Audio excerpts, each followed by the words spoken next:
सहनाववतु सहनौ भुनक्तु सह वीर्यं करवावहै तेजस्विनावधीतमस्तु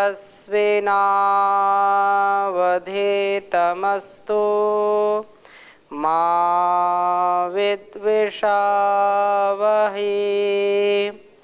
ओम शांति शांति शांति।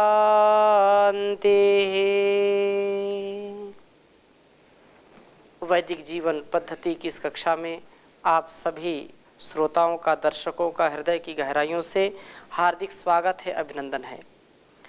वेद मंत्र जो हम ऋग्वेद के प्रथम मंडल के 30वें सूक्त का स्वाध्याय कर रहे थे, उसमें हमने कई मंत्रों का, विशेषकर पिछली कक्षा में हमने सातवें मंत्र का स्वाध्याय किया था। योगे योगे तवस्तरम वाजे वाजे हवा महे सखाय इंद्रमूतये। तो यह प्रेरणा हमारे लिए है कि प्रभु से हम अपना मेल बढ़ाएं, अपना वो मित्र है, अपना बंधु है, सखा है। सनो बंधुर जनिता सविधाता, त्वमेव माता चा पिता त्वमेव बंधुश्चा सखा त्वमेव। ये सारे जो परमात्मा के प्रति समर्पण और उसकी घनिष्ठता के जो हम वाक्य बोलते हैं, जो मंत्र बोलते हैं, जो श्लोक बोलते हैं, जो शब्द बोलते हैं, वो हमारी उससे निकटता हो, उससे घनिष्ठता हो। क्योंकि संसार में सारा संसार स्वार्थ के वशीभूत होकर के हमसे प्रेम करता है। स्वार्थ होता है तो हमारे लिए वो कुछ कर पाते हैं, अगर स्वार्थ ना हो तो कोई एक दूसरे का सहयोग भी ना करे। कुछ लोग कर्तव्य पालन से, जो बिरले लोग हैं, वो अपने कर्तव्य पालन करते हुए कर्मों को करते हैं कि नहीं ये हमारा कर्तव्य है। सामान्य व्यक्ति तो अपने स्वार्थ में, अपने कर्मों के फल की इच्छा में समय व्यतीत करता है और इसलिए वो कर्मों को करता भी है। परंतु प्रभु से प्रेम, प्रभु का स्नेह, वो सब दुर्गुणों को, दुर्व्यसनों को, दुर्व्यवहारों को, दुखों को, द्वंद्वों को दूर कर देता है। लेकिन आपसी जो सांसारिक संबंध है, जो सांसारिक प्रेम प्रगाढ़ता है, उस प्रेम प्रगाढ़ता में राग बढ़ता है और व्यक्ति राग से विमुक्त नहीं हो पाता तो दुख उसको मिलता ही मिलता है। दुख से हम छूट जाएं, उसके लिए हमको उस प्रभु की, उस परमात्मा की, उस परम पिता की, परम सत्ता की घनिष्ठता आवश्यक है। उसकी मित्रता हमको, हमारे लिए कल्याणकारी सिद्ध होगी। इसलिए ये प्रार्थना की गई थी कि हम उसको अपने सखा के रूप में, मित्र के रूप में उसकी सन्निधि को हम प्राप्त करें और प्रभु को ही रक्षण के लिए हम पुकारें। क्योंकि संसार में सब हमारा सहारा नहीं बनते हैं। हम कितने बार धोखा खाते हैं और संकट में कोई हमारा साथ नहीं देता, संकट में सब छोड़ देते हैं। इसलिए आए संकट घने, चाहे शत्रु बने सब जमाना, उस प्रभु को कभी ना भुलाना, उस प्रभु को कभी ना भुलाना। ये जो प्रार्थना है ना, हमारे जीवन को उसकी ओर ले जाती है। और यही प्रार्थनाएं हम सतत अपने जीवन में उतारने का प्रयास करें तो निश्चित रूप से हमारा कल्याण होगा। हम उस प्रभु के द्वारा दिए गए इस जीवन को उसका उपहार समझें। जीवन उसका दिया हुआ क्या है? उपहार है। और मृत्यु उसके घर का आमंत्रण है। अर्थात हम जब मोक्ष के सुख में रहते हैं तो स्वच्छंदता से अपने जहाँ उस परमात्मा की सुख की छाया है, जैसे माँ के गोद में बच्चा निर्द्वंद्व रहता है और निर्भय रहता है, वैसे हम उसकी शरण में निर्भय रहते हैं। परंतु हमारी आसक्ति संसार में होती है तो हमको जन्म लेना पड़ता है, सैकड़ों जन्म, हजारों जन्म लेते हैं और दुख सहते हैं। तो वहाँ भी जाना है हमको, अपने घर वापस जाना है, अपने लक्ष्य की पूर्ति करके हमको वापस भी लौटना है।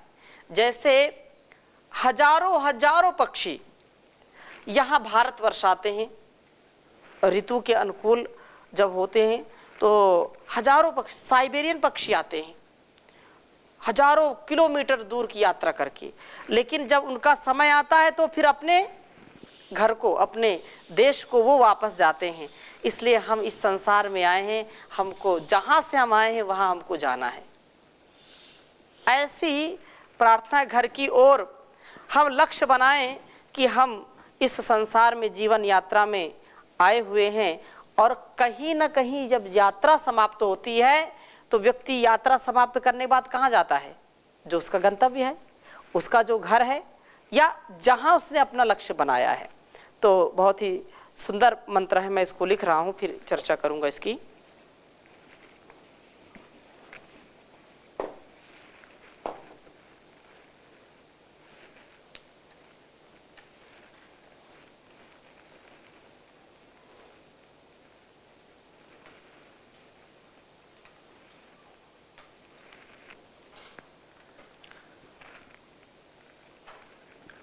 ओम अनु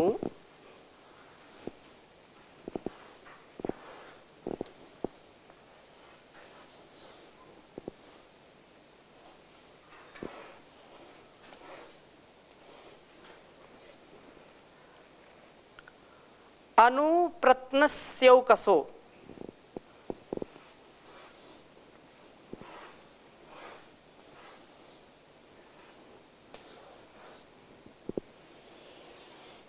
ओम अनु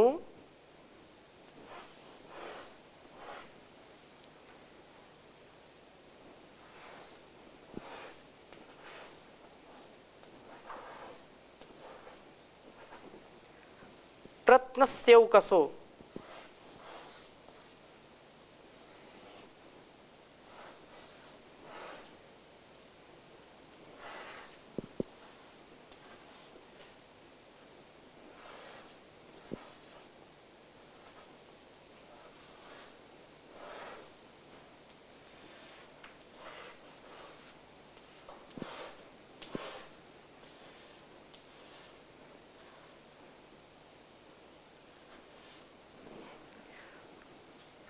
प्रत्नस्यौकसो हुवे तुवि प्रतिम नरम।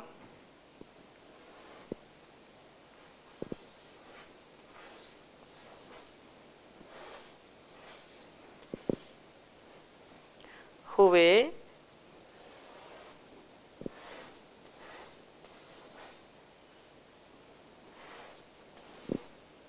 तुवि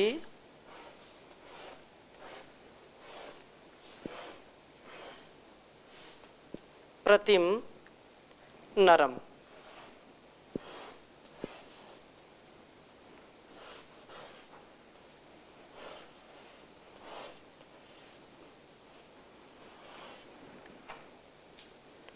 यम ते पूर्वम पिता हुए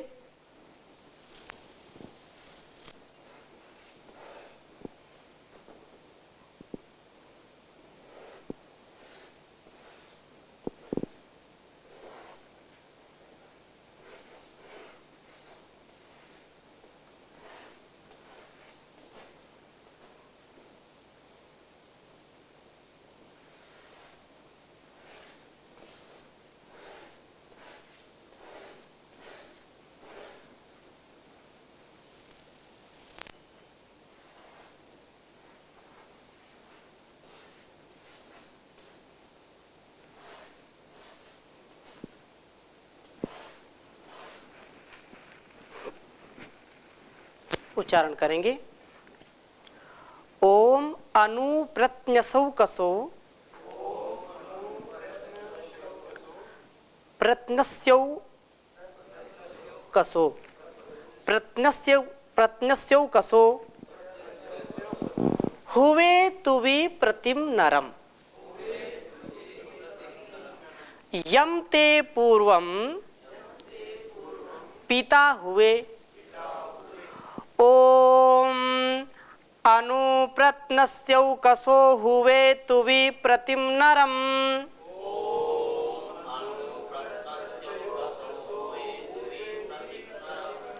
यम ते पूर्वम पिता हुए।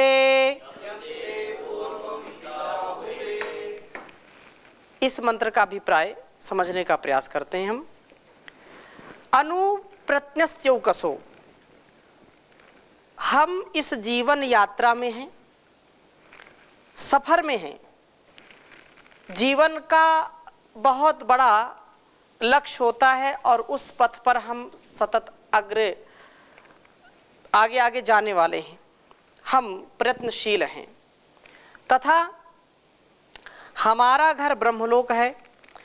उस घर में हम अपने पिता प्रभु के साथ आनंद में रहते थे और यात्रा पर चले और देवलोक, योनिलोक, अंतरिक्ष, जो मर्त्यलोक व असुरी लोक आदि में समय समय पर भ्रमण करते रहे। अब हम प्रयत्नस्य ओकसः अनु उस सनातन गृह का लक्ष्य करके उस प्रभु को हुए पुकारते हैं, जो प्रभु तू भी प्रतिम प्रत्येक दृष्टिकोण से महान है। वस्तुतः प्रत्येक गुण की पराकाष्ठा के वो धनी है, अर्थात प्रत्येक गुण उनमें सबसे अधिक है, अतिशय वो गुणवान है। उनको हम पुकारते हैं तथा निरतिशय, जिनका बल है, निरतिशय व्यापकता है, वे ही तो प्रभु सर्वज्ञ हैं, सर्वव्यापक हैं, सर्वशक्तिमान हैं। वे प्रभु नरम नृनय हमें आगे और आगे ले चलने वाले हैं। वे आगे ले चलने वाले प्रभु ही हमारे सच्चे पिता हैं। वो पिताओं का भी पिता है। जो मनुष्य उसकी शरणागति को प्राप्त करता है, उसका कल्याण होता है और उसको लक्ष्य की प्राप्ति होती है। तो प्रभु हमको अपने पुत्रवत, अपने जैसे माता पिता अपनी संतानों को चाहते हैं, वो भी हमको चाहता है।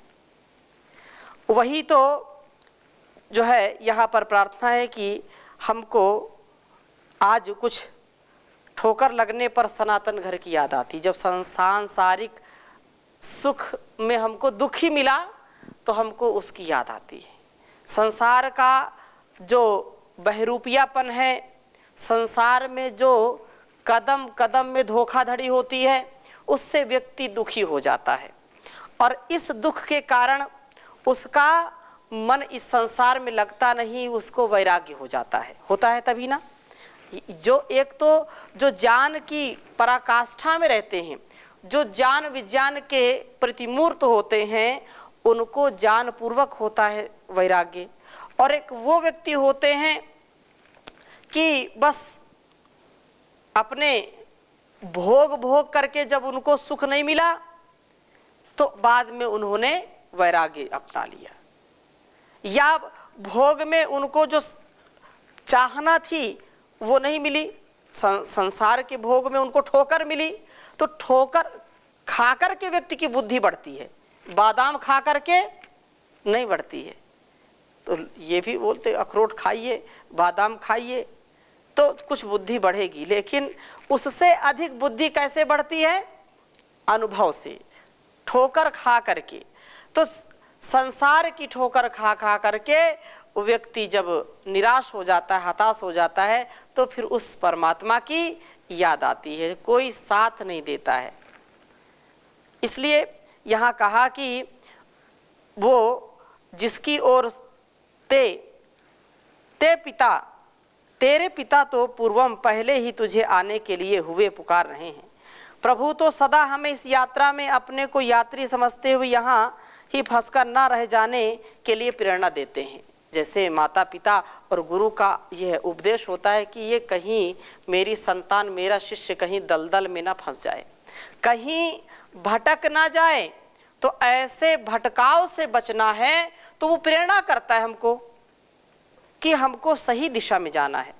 संसार का यह नियम है कि यदि हमने जानपूर्वक, विवेकपूर्वक अपने को नहीं जिया तो दलदल में फंसना है, भोगों के दलदल में फंसना है, रोगों के दलदल में फंसना है, और फिर अपने जीवन को दुख से परिपूर्ण कर लेना है। कोई यही चाहता नहीं कि दुख मेरे जीवन में आए, लेकिन जब अविवेकपूर्वक व्यवहार करता है, जब वेद की आज्ञा का उल्लंघन करता है, अर्थात पिता उसको समझा रहे हैं, ये जो है वेद वाणी उस परमात्मा की वाणी है, उस वाणी को जब हम ठुकरा रहे हैं, उसको आत्मसात नहीं कर रहे हैं, तो हमको दुख उठाना ही पड़ेगा। इस दलदल में संसार के फंसना ही पड़ेगा। असार संसार में व्यक्ति को बार बार, हजार बार मृत्यु के मुख में जाना पड़ता है, अर्थात बार बार उसको महाकष्ट उठाने पड़ते हैं, बहुत दुख उठाता है। इसलिए यहाँ के चमकीले पदार्थ हमें ऐसा आकृष्ट करते हैं कि हम इसका आनंद लेने लगते हैं और पिता का घर भूल जाते हैं। कभी कभी कष्ट आने पर हमें उसका स्मरण आता है। प्रभु तो सदा प्रेरणा देते ही रहते हैं कि ये करना, ये नहीं करना। वो हमारा सदा सहयोग करते हैं, लेकिन स्वतंत्र करता, कर्ता क्या है? स्वतंत्र है। अपने अपने कर्मों का सब फल पाते हैं। कर्म प्रधान विश्व रचि राखा, जो जस करहि सो तस फल चाखा। कल्याण नहीं हो सकता अगर वेद के अनुकूल नहीं चलेंगे तो। क्यों कल्याण जी? कल्याण कब होगा? जब इस परमात्मा की वाणी का हम आदर करेंगे। इस प्रकार से उस प्रभु का चिंतन करें, मनन करें। हम ब्रह्मलोक को अपने घर का लक्ष्य करके प्रभु से यही आराधना करें कि हम यात्रा को पूर्ण करके घर लौट सकें।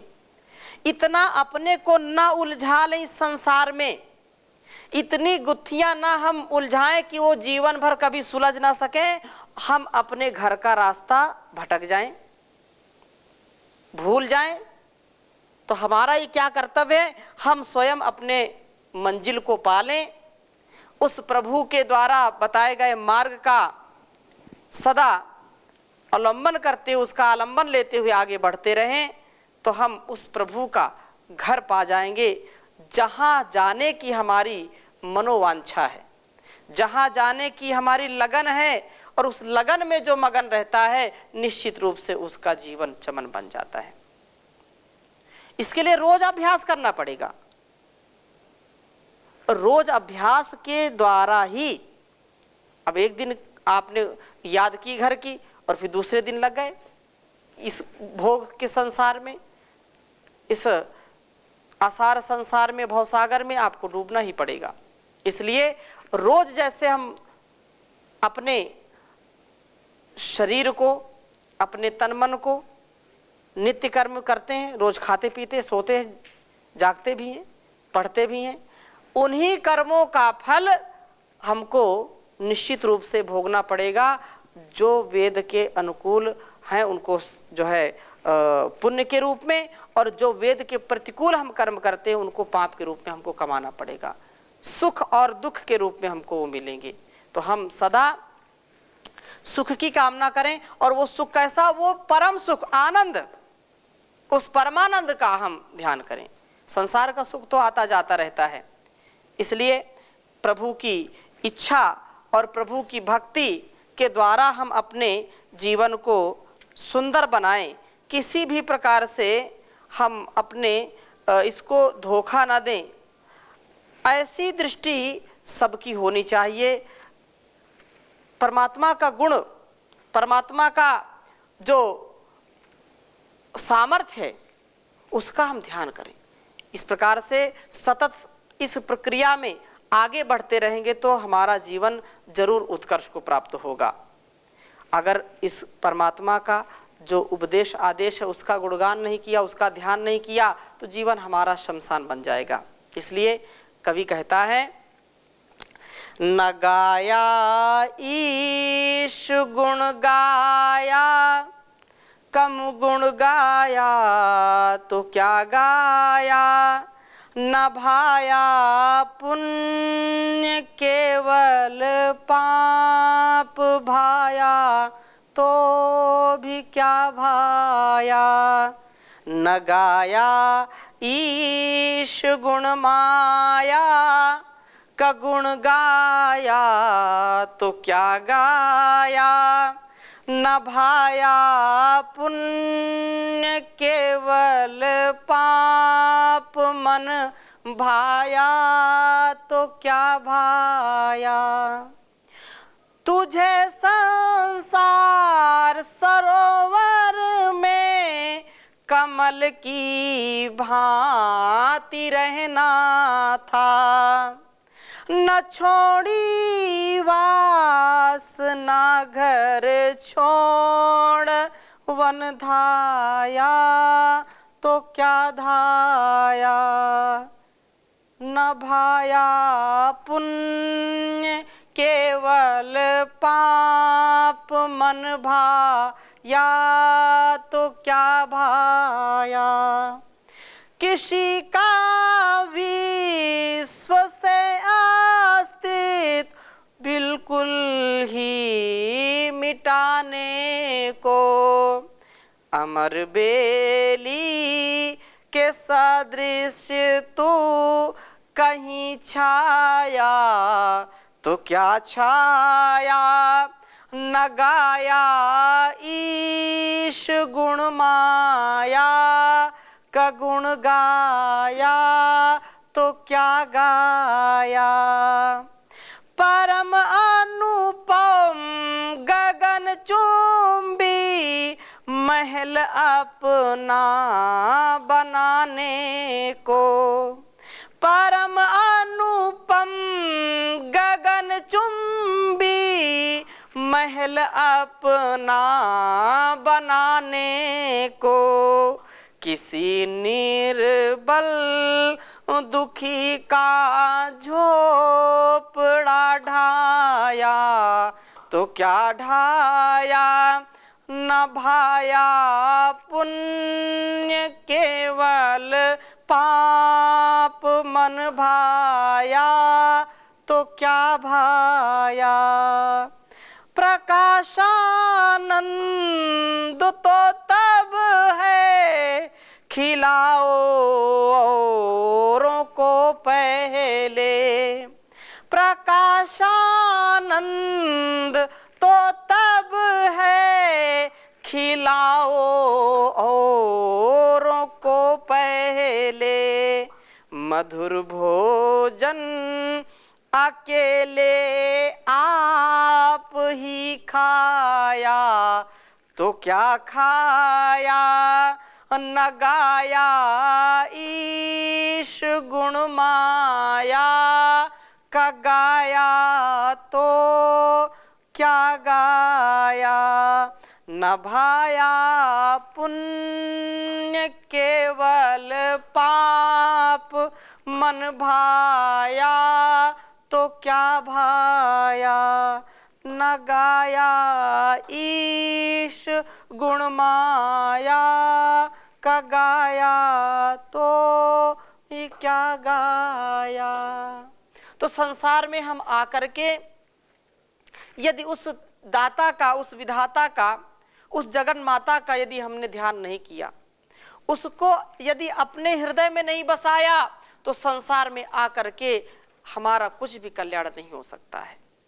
अतः वेद कहता है कि हम अपने लक्ष्य से कभी भटके नहीं, हम अपना लक्ष्य बना करके रखें, इस जीवन यात्रा में सतत आगे बढ़ते रहें। बहुत सारे प्रलोभन आएंगे, बहुत सारी पराधीनताएं आएंगी, अपूर्णताएं आएंगी, उनको हमको काट करके आगे बढ़ना है। तूफान आएंगे, हमारे सामने विकट संकट मुंह फैला करके खड़े हो जाएंगे। छोटी छोटी समस्याओं व्यक्ति उलझ जाते हैं और उस उलझन में अपने जीवन को वो फंसाते चले जाते हैं। उनकी गुत्थी कभी सुलझती नहीं है, उलझती ही चली जाती है। इसलिए यदि प्रभु की शरण में हम आएंगे, प्रभु का आह्वान करेंगे, प्रभु को अपने कर्मों से तृप्त करेंगे, उसकी आज्ञा का पालन करेंगे, उसका प्रिय आचरण करेंगे, तो जरूर हमारा एक न एक दिन जीवन सफल होगा। इस जन्म जन्मांतरों की यह यात्रा है। इस यात्रा में हम सच्चे पथिक बने। हमारा पाथेय क्या हो, हमारा ज्ञान, हमारे गुरुजनों की, हमारे ऋषियों की, हमारी जो धरोहर, जो संस्कृति है, उसको आत्मसात करके ही हम अपनी आत्म कल्याण से विश्व कल्याण की जो पावनी परंपरा है उसका निर्वहन कर सकते हैं। और कोई दूसरा उपाय नहीं है। हमने इस शरीर में, इस संसार में यदि दिव्यता का आधार नहीं किया तो जीवन व्यर्थ ही है। व्यर्थ ना हो, हर प्रकार से हम स्वार्थ की भावना को त्याग करके परमार्थ की भावना को, परोपकार की भावना को, सद्भावना को अपने जीवन में आत्मसात करें तो हमारा कल्याण होगा। संसार का भी हम कल्याण करेंगे और एक न एक दिन निर्लिप्त भाव से, ना कर्म लिप्यते नरे की जो भावना है, उससे हम यदि कर्म करते हैं तो हम प्रभु की शरणागति को प्राप्त कर लेते हैं। प्रभु जो हमारी बाट जो रहा है, जो अपने पास बुला रहा हमको, हम सच्चे अच्छे भक्त बन करके अपने घर, अपने गंतव्य को प्राप्त करेंगे, इसमें कोई संदेह नहीं है। तो आज की कक्षा को इन्हीं शुभ संकल्पों के साथ यहीं पर विराम देते हैं। शेष चर्चा अगली कक्षा में करेंगे नए मंत्र के साथ। ओम शांति शांति शांति।